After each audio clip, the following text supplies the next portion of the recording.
Good morning all of you. मेरे प्रिय विद्यार्थियों, आप लोग का हमारे यूट्यूब चैनल में स्वागत है। चलिए, आज का हमारा क्या टॉपिक है? क्लास 12th की फिजिक्स चैप्टर 1। हमारा इसमें क्या पढ़ेंगे दोस्तों? हम पदार्थों का वर्गीकरण। वर्गीकरण इसी क्या होती है? Classification of substance. सब्सटेंस का मतलब दोस्तों होता है पदार्थ, क्लासिफिकेशन का मतलब होता है वर्गीकरण। तो अब आपको दोस्तों या आपको हेडिंग देख कर ही जान लेना चाहिए कि वर्गीकरण का मतलब क्या होता है। वर्गीकरण का मतलब दोस्तों बंटवारा, उसको अलग अलग, तो मतलब इसके आधार पर पदार्थों को कितने भागों में बांटा गया है, तो वही हम गहन अध्ययन करेंगे दोस्तों इसका। तो इसके आधार पर पदार्थों के निम्न भागों में बांटा गया है, अलग अलग भागों में दोस्तों बांटा गया है। जैसे कि अलग अलग भाग होगा, इसके कई विभाग हैं।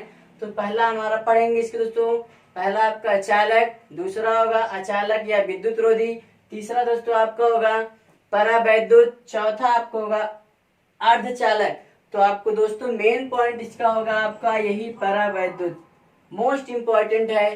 परावैद्युत क्या होता है दोस्तों? तो हमको यही आपको कंफ्यूजिंग कराता है। तो इसके बाद आपको बारी बारी से सबको अध्ययन करना होगा। पहले हम पढ़ेंगे चालक क्या है। चलिए चालक को पहले इसको इरेज करते हैं थोड़ी देर। चालक क्या है, चलिए अगला आपका टॉपिक देखिए। चालक क्या होता है? कंडक्टर। तो मतलब चालक का मतलब दोस्तों जिसमें धारा का प्रवाह हो, मतलब वो चालन कर सके, इधर से उधर जा सके। तो मतलब ऐसे पदार्थ या ऐसी वस्तुएं या ऐसे द्रव्य जिसमें विद्युत धारा या फिर धारा का प्रवाह आसानी से होता है, उसे हम चालक या चालक कहलाता है, उसे चालक कहते हैं। या फिर आप ये डिफिनीशन ना बता करके दूसरी डिफिनीशन बता सकते हैं, ऐसे पदार्थ जिसमें इलेक्ट्रॉनों की संख्या बहुत अधिक होती। या फिर आप इसकी डिफिनीशन क्या बता सकते हैं दोस्तों? या जिसमें ऐसे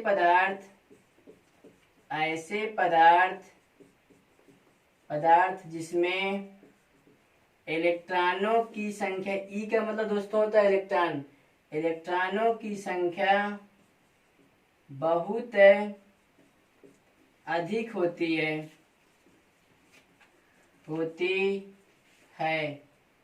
चालक कहलाता है। भी आपका डिफिनीशन सही हो जाएगा। मतलब ऐसा कौन चालक पदार्थ है जिसमें इलेक्ट्रॉन बहुत ज्यादा होते, बहुत ज्यादा संख्या में, है ना, उसे हम क्या कहते हैं? चालक। जैसे एग्जाम्पल फॉर आप क्या हो जाएगा? चांदी, मनुष्य, पृथ्वी, मनुष्य, लोहा, एल्युमिनियम आदि, ये सब ढेर सारे एग्जाम्पल आपका है। जैसे आपको एक चीज बता देते हैं कि चांदी विद्युत का सबसे अधिक सुचालक है। ऑब्जेक्टिव क्वेश्चन मोस्ट इंपॉर्टेंट, चांदी विद्युत का सबसे अधिक सुचालक पदार्थ होता है।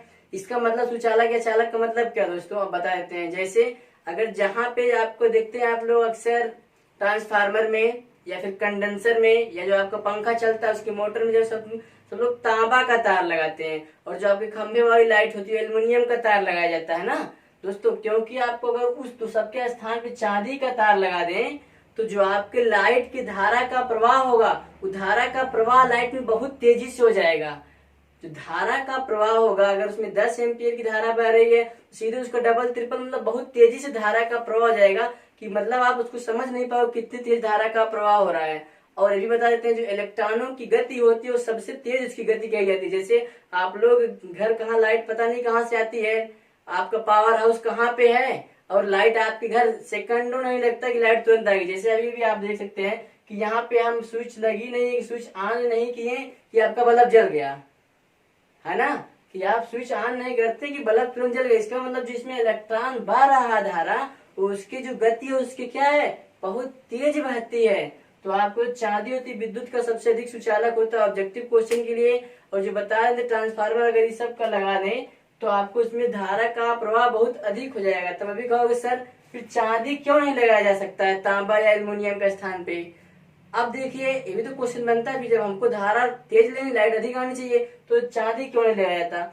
दोस्तों चांदी इसलिए नहीं लगाया जाता क्योंकि चांदी एक मुद्रा जो धातु है, जो मुद्रा धातु होती है वो महंगी है। तांबा भी है लेकिन जो तांबा की अपेक्षा चांदी ज्यादा महंगी है। तो आप लोग चांदी खरीदने जाते हो, 10 ग्राम चांदी 20,000 की मिलती हुई, और जो तांबा होता है 10 ग्राम 2 रुपए का होती हुई। तो आपको इसकी अपेक्षा जो चांदी ज्यादा महंगी धातु है, तो चांदी को नहीं लगाया जाता है। अगर ट्रांसफार्मर में चांदी तांबा का स्थान पे लगा दें तो बहुत ढेर सारे चोर होंगे ना, इनके गांव वाले उनके गांव वाले, तो सबसे पहले यही नेवरिया वाले चुरा के लेके चले जाएंगे सब। तो मतलब इसीलिए हम चांदी को नहीं लगाते कि वो चोर और सब लोग चुरा लेके जाएंगे। ठीक है दोस्तों। तो अब देखिए इसके बाद आपको क्या होता है, अचालक, नॉन कंडक्टर। इसको एक चीज और कहते हैं, विद्युत रोधी। इसको और क्या कहा जाता है, विद्युत रोधी। इसका और दूसरा नाम होता है विद्युत रोधी। इसी का नाम है विद्युत रोधी। क्या होता है, विद्युत का मतलब धारा, रोधी का मतलब इसमें रुकावट हो। सिंपल सी बात है ना। इसका मतलब विद्युत का मतलब जो धारा बहेगा, करंट, और रोधी का मतलब उसमें क्या हो रहा है, रुकावट। तो ऐसे पदार्थ जिसमें धारा नहीं बहती है, धारा का रुकावट है, वही विद्युत रोधी कहलाता है, या अचालक, नॉन कंडक्टर। तो वही ऐसे पदार्थ जिसमें विद्युत धारा का प्रवाह नहीं होता है, अचालक कहलाता है। मतलब कोई पदार्थ आप लेंगे तो उसमें धारा का प्रवाह नहीं होगा, उसे अचालक कहते हैं। या फिर इसी की आप डिफिनीशन दूसरी बता सकते हैं, जिसमें इलेक्ट्रॉनों की जिसमें ऐसे पदार्थ, राइट कर दे रहे हैं, ऐसे पदार्थ जिसमें इलेक्ट्रॉनों की संख्या नगण्य होती है अचालक कहलाता है। नगण्य का मतलब शून्य, कोई संख्या नहीं, इलेक्ट्रॉन का उसमें कोई नहीं बहता है, तो उसे हम क्या कहते हैं, अचालक या विद्युत रोधी। जैसे एग्जाम्पल फॉर हो जाएगा सूखी लकड़ी, या फिर आपका कांच। यहाँ हरी लकड़ी लिख दोगे ना, तो जब आप लोग जैसे ऐसे क्या खंबे पे लाइट जो कटिया सब लोग फंसाते थे, वो देखते होंगे आप लोग, जो लकड़ी लिया जाता है सूखी लकड़ी लेते हैं। अगर हरी लकड़ी ले लेंगे तो जो हरा बांस होता है वो उसमें जो पानी, जिसको आप बोलते हैं द्रव, एक तरीके से होता है, उसी कारण उसमें धारा का प्रवाह होने लगता है। तो यहाँ पे आपको ज्यादा बेटर लकड़ी की नहीं लिखना, सूखी लकड़ी का अच्छा होगा। सूखी लकड़ी, कांच, प्लास्टिक, गंधक, चमड़ा इत्यादि, कागज भी होगा, इसमें कार्बन नहीं होगा यहाँ पे। तो आप इत्यादि, इन सब में धारा का प्रवाह नहीं होता होगा। जैसे आप प्लास्टिक भी है ना, प्लास्टिक जैसे आप लोग देखते हैं ना, जब आपको लाइट में कोई चीज जोड़ा जाता है, जैसे लाइट, यहाँ पे तार में धारा का प्रवाह है ना, जिस तार में धारा का प्रवाह होगा चालक होगा, जिसमें नहीं धारा का प्रवाह होगा चालक होगा दोस्तों।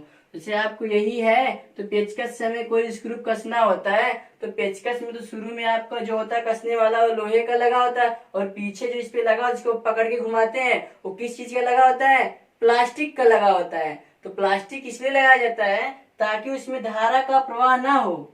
धारा का प्रवाह ना हो, अगर उसमें भी धारा का प्रवाह होने लगता तब तो हमको करंट मार देता, तो चिपक जाते हैं, आराम से घूमने लगते हैं ऐसे ऐसे करके।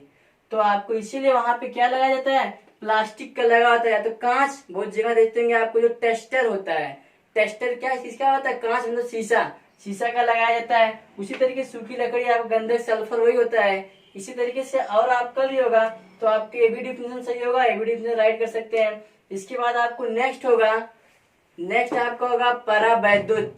तो आपको दोस्तों मोस्ट हेडिंग जो आपका है परावैद्युत क्या होता है, तो आपको इसकी अंग्रेजी होती है डाई इलेक्ट्रिक। परावैद्युत क्या होता है, डाई इलेक्ट्रिक।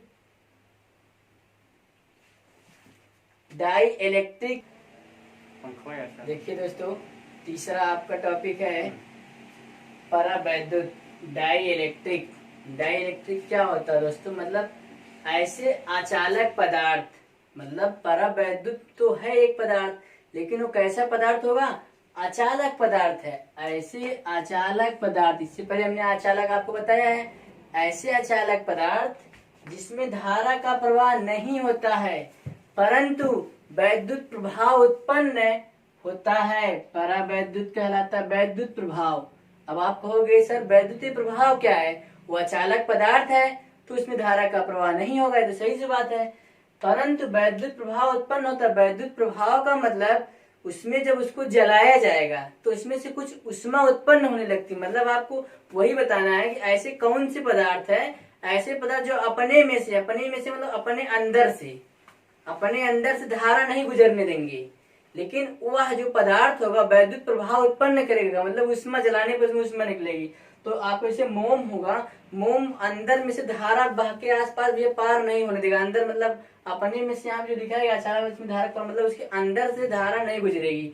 लेकिन जो पदार्थ होंगे वैद्युत प्रभाव उत्पन्न होता है, जैसे आपको मोम हो जाएगा, कागज भी जलाओगे तो उसमें से वैद्युत प्रभाव मतलब ऊष्मा उत्पन्न होती है, रबर भी है और कांच भी यही है। तो आपका यही मोस्ट टॉपिक है कि परावैद्युत, बहुत लोग पूछते हैं परावैद्युत क्या है, तो आप वही बताओगे। ऐसे एक अचालक पदार्थ, मतलब परावैद्युत एक अचालक पदार्थ है जिसमें वैद्युत धारा प्रवाहित नहीं होती है, परंतु यहाँ पे आपको वैद्युत प्रवाह उत्पन्न होता है, परावैद्युत कहलाता है।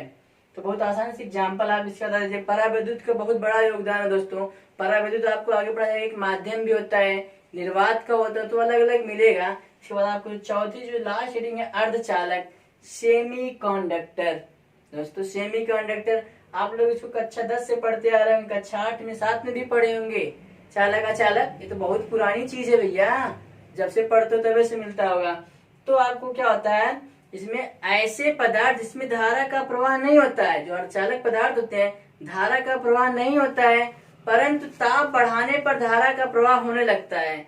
इसमें भी धारा का प्रवाह नहीं होगा, लेकिन जब इनका टेम्परेचर बढ़ाया जाएगा, इनका अगर 100 टेम्परेचर पे है तो 100 से बढ़ा करके कितना कर दिया जाए 500, तो जो पदार्थ रहेगा उसमें धारा का प्रवाह क्या होने लगेगा, 100 सेंटीग्रेड टेम्परेचर बढ़ा दीजिए आप 500 कर दीजिए, जो पदार्थ रहेगा उसमें धारा का प्रवाह होने लगता है, आसानी से धारा का प्रवाह होने लगता है। या फिर आप इसके लिए बता सकते हो दोस्तों, ऐसे पदार्थ जिसकी चालकता चालकों से काफी कम, मतलब बहुत कम, चालक जो पदार्थ होते हैं उसकी जो चालकता होती है, जो इसकी चालकता है चालकों से कम का मतलब बहुत कम, परंतु अचालकों से अधिक होती है। जो अचालक पदार्थ है उनसे अधिक होती है, वो क्या कहलाते हैं, अर्धचालक, मतलब उसके बीच में दोनों रहेंगे।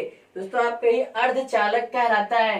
कोई भी अर्धचालक पदार्थ आप ले सकते हो, जैसे क्या अर्धचालक पदार्थ हो सकता है, सिलिकॉन, सेलेनियम, कार्बन। तो जैसे आप लोग भैया कार्बन में धारा का प्रवाह नहीं होगा, लेकिन जब इसका टेम्परेचर बढ़ाया जाएगा ताप, तो इसमें धारा का प्रवाह होने लगता है। ऐसे आपको सिलिकॉन भी होगा, ऐसे आपको क्या होगा, सेलेनियम। तो दोस्तों आज के लिए आपको इतना ही काफी है। अगर आपको ये वीडियो हमारा अच्छा लगा होगा तो लाइक करिएगा और शेयर करिएगा, और अगर आपका मन करेगा तो सब्सक्राइब भी कर लीजिएगा दोस्तों।